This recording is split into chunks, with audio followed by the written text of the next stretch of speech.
একটা পুলিশে কোটি সমোহনী একবার অ্যারেস্ট করছে, হ্যান্ডকাফ লাগাইছে। হ্যাঁ বাড়ায় ফোন করে শরৎনগর বেড়াইয়া গরিপুর বেড়াইয়া গরম করে লাইছে। হ্যাঁতে কোনো মতে কি আর মুরগা কি আর কিতা লুঙ্গি টুঙ্গি লইয়া কোনো মতে তো পড়ে যে মসজিদে পড়ছে অজু মুজু সারা। তাইলে একটারে ধরলে বাকি এমনি সোজা। এটার নাম হলো ইসলাম। সুবহানাল্লাহ বলেন না? মুসলমান মন দিয়ে শুনুন, আমার আল্লাহ রাব্বুল আলামিন নাইমান আনার পর এক নম্বরে যে কাজটা দিছে এটার নাম হইল নামাজ। ভাই আমি মুশতাক হয়েছি যদি কোনোদিন আর না আসি, কোনোদিন যদি তোমাদেরকে না ডাকি। আমি তোমাদের মানুষ, আমি দূরের কোনো হুজুর না। আমি চিটাগাং তো আইছি না, ডাহাতে আইছি না, সিলেটতে আইছি না। আমি তোমরার মানুষ, তোমরা আমার মানুষ। অনুরোধ করে বুঝাইয়া বুঝাইয়া কইয়া যাই, কিয়ামতের ময়দানে ইমানদার হিসাবে যদি পরিচয় দিতে চাও, জান্নাত জাহান্নাম হইল পরের বিষয়। জান্নাত জাহান্নাম হইল পরের বিষয়। অন্তত ইমানদার হিসাবে যদি পরিচয় দিতে চাও, তাইলে নামাজ ছাড়া কোনো বিকল্প নাই, ঠিক কিনা? আল্লাহু আকবার। ঘরে ঘরে যাও, সবাই কোনা আমি, জোরে কোনা আমি। নামাজ ছাড়া আব্বা কোনো বিকল্প নাই। আমি মহিলা যারা তারাও কইতাছি গো, ওই মহিলারা আপনারা কইতাছি আম্মা, এখন আমার যারা বাবারা, আমার কলিজার টুকরা যুবকেরা, ও মুরব্বী বাবারা, আতফাও ধরে কইয়া যায়। ও এমনি বুঝাইয়া বুঝাইয়া কেউ কইতো না, আতফাও ধরে কইয়া যায়। যেহেতু নামাজ ছাড়া মুসলমান হিসাবে পরিচয় দিতেন পারতেন না, পরিচয় দিলে না এরপরে না এগুল হেগুল যেটা হইব যাচাই বাছাই পরে আগে তো পরিচয় দেওয়ান লাগবো। নামাজ ছাইড়া দিলে আপনি মুসলমানের পরিচয় নাই। এটা মুশতাক ফয়েজির কথা না, এটা আমার আল্লাহর কথা, এটা আমার নবীজির কথা, ঠিক কিনা? তাহলে যারা দয়া করে তোমার লেখাটা মরে যাই গেল কোন জানা, চতুর্দিকে ঝামেলা, কত বিপদ আপদ। মানুষের মৃত্যুর কোনো গ্যারান্টি নাই। 50 টাকা এফিডেভিট লেখা মানুষ মানুষের খুন করে লায়। আবার ওখান দিলে কিতা জানি বাইপার রাসেল না রাইসাল বাতাল কিতা দিরা। এই যে হাফ টাফ বাড়িটি আছে, নমুনা বড় খারাপ। কম্মালা কহেন যে কামড় দিয়ে হ্যাঁ থেকে ওইটাতে আপনি কে পিঠা হ্যাঁ কখন যেত না, নমুনা খারাপ। অন্তত ইমানটা লইয়া কবর যাওয়ান লাগবো রে, অন্তত ইমানটা লইয়া কবর যাওয়ান লাগবো ভাই। তো এই এক নাম্বারে নামাজের কোনো বিকল্প কথা বলেন, এক নম্বরে নামাজের কোনো বিকল্প। আমরা দেশ ফলাই গিয়া বিয়া করে লাইছে, এবার লোকে যার ঝগড়া 50 বছর ধরে হেই বাইক গিয়া ফলাই বিয়া করে লাইছে। এবার হুন্ডা শুনে আরে তার লোকে তো 50টা বছর মামলা চলতে আছে, তার ছায়া আমি দেখতে পারি না, আমার ছায়াতে দেখতে পারে না।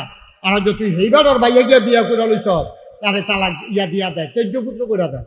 বাপে সেইটা ফুতেরে তেজ্য করে দেয়। আমি তে বিয়া করছে দেখে তেজ্য করে দাও, তে এইটা করছে দেখে তেজ্য করে দাও, কিন্তু তে যে নামাজ পড়ে না এই ব্যাপারে বাপের কোনো ফেরেশানি নাই, ঠিক কিনা? লাভটা কি বলুন? কিরা বলবো আপনারা বাপ, আপনারা বাপ, আপনি কি রঙের গড়া দৌড়াইতে আছে? আপনি কোন আশায় এই সংসার সমাজ এই দিন কাটাইতে আছে? আপনি কি মনে করছেন এই ফুতেরে বিয়া করাইছেন, তিল তিল করে বড় করছেন, তারে বিদেশ পাঠাইছেন, 4 ফুটের 4 বিরাট 4টা ঘর তুলিয়া দিয়া গেছেন? মানুষে তো আপনার জীবনটা সার্থক। আমি আপনার সোরা কপাল, আপনি ফুতেরে ধনী বানাই দিয়া গেছেন, ঘর তুলিয়া দিয়া গেছেন, বিয়া করাই দিয়া গেছেন, কিন্তু আপনার ফুতের আপনি মুসলমান বানাইতে পারেন নাই, ঠিক কিনা? আপনি বাপ হিসাবে ফেল, বাপ হিসাবে আপনি ফেল করছেন। কোরআনুল কারীমে 18 পারায় প্রথম সূরা সূরা মুমিনুন আল্লাহ তাবারক তাআলা কয় কাদ আফলাহাল মুমিনুন, সফল কাম হইল তারা যারা ইমানদার। আমরা দেশ সফল কাম কারে কয়? এবারে গরিব আছিল, রিক্সা চালাইতো, দিন আইনা দিনও খাইতো। এবার আর 4টা ফুট বিদেশ পাঠাইছে, 5-10 কানি খেত রাখছে, বাইক বিল্ডিং করছে।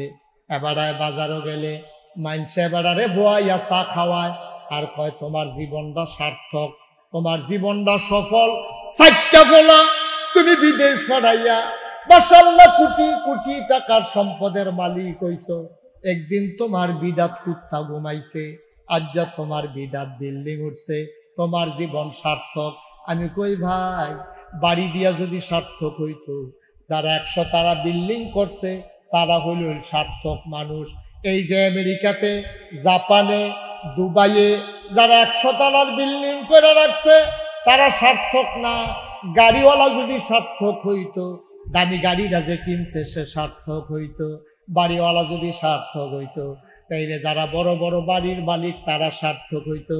আল্লাহ কয় তোমরার কাছে বাড়িওয়ালা, গাড়িওয়ালা, দনওয়ালা, জনওয়ালা তারা হইল তোমাদের কাছে সার্থক, আর আমি আল্লাহর কাছে কাদ আফলাহাল মুমিনুন, সার্থক হইল তারা যারা ঈমান এনেছে। বলেন সুবহানাল্লাহ।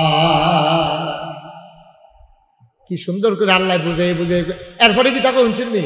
এরপরের আয়াতে আল্লাহ কি সুন্দর করে কয়, ও ঈমান যারা আনছে তারা তো সার্থক। কোন ঈমানদার বুঝছনি? আমরা কই জিন আল্লাহ আল্লাযীনা হুম ফি সালাতিহিম খাশিউন, ওই ঈমানদার যেই ঈমানদার নামাজের ভিতরে মনে হয় যেন ডরাইছে। জোরে কইতেন না সুবহানাল্লাহ? আমরা যারা নামাজ পড়ি, এখন তো যারা নামাজ পড়ে না তারা লাগে ওয়াজ করছি, এখন আমরা সবাই মিল্লা চলেন একটা ওয়াদা করি। বলেন হে আল্লাহ, আতুলেন আতুলেন আতুলেন, সবাই মিল্লা চলেন ওয়াদা করি, হে আল্লাহ, জোরে কোন হে আল্লাহ। আমার মায়েরা বোনেরা যারা পর্দার আড়ালে আছেন তারাও কোনগো, হে আল্লাহ, ওয়াদা করিতেছি এই জীবনে, সবাই কয় না, এই জীবনে ইচ্ছা 1 ওয়াক্ত নামাজ ছেড়ে দেব না। তুমি তৌফিক দাও, আমিন। নামান হাত নামান।